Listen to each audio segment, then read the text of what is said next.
Hello' everyone, HS result 2026 ইতিমধ্যে ৰণোজ পেগু ছাৰে ঘোষণা কৰিছে যে অহাকাইলৈ ৰিজাল্ট নেদে আৰু এটা notification Assam state school education বোৰ্ডে দিছে আৰু সেই নটিফিকেশ্যনত লিখা আছে যে 21 এপ্ৰিলৰ পিছতহে ৰিজাল্ট দিব।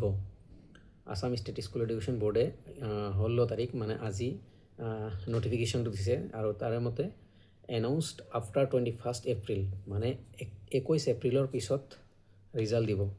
এইচএছ ৰিজাল্ট 2026 21 এপ্ৰিলৰ পিছত, আগত নহয়, 21 এপ্ৰিলৰ পিছত। কিন্তু ইয়াতে ডেট মেনশ্যন কৰা নাই যে কোন তাৰিখত দিব, 21 এপ্ৰিল আফটাৰ 21 এপ্ৰিল, বাট ইয়াতে পাৰ্টিকুলাৰ 21 তাৰিখ লিখা নাই যে 21 তাৰিখত দিবই। চ' আফটাৰ 21 এপ্ৰিল 2026। চ' কেতিয়া দিব কোনো ফাইনেল ডেট হোৱা নাই এতিয়ালৈকে যে এইচএছ ৰিজাল্ট কেতিয়া দিব। কাইলৈ নেদে, বাট ফাইনেল ডেট এটা আহিব মে বি। চ' যিবোৰ ষ্টুডেণ্টৰ কনফিউজন আছিলে যে কেতিয়া ৰিজাল্ট দিব, কাইলৈ নেদে, আফটাৰ 21 এপ্ৰিল মে বি 24 এপ্ৰিলত দিব লাগে, কাৰণ 24 এপ্ৰিল ফ্ৰাইডে। চ' দেখা যাওক কি হয়।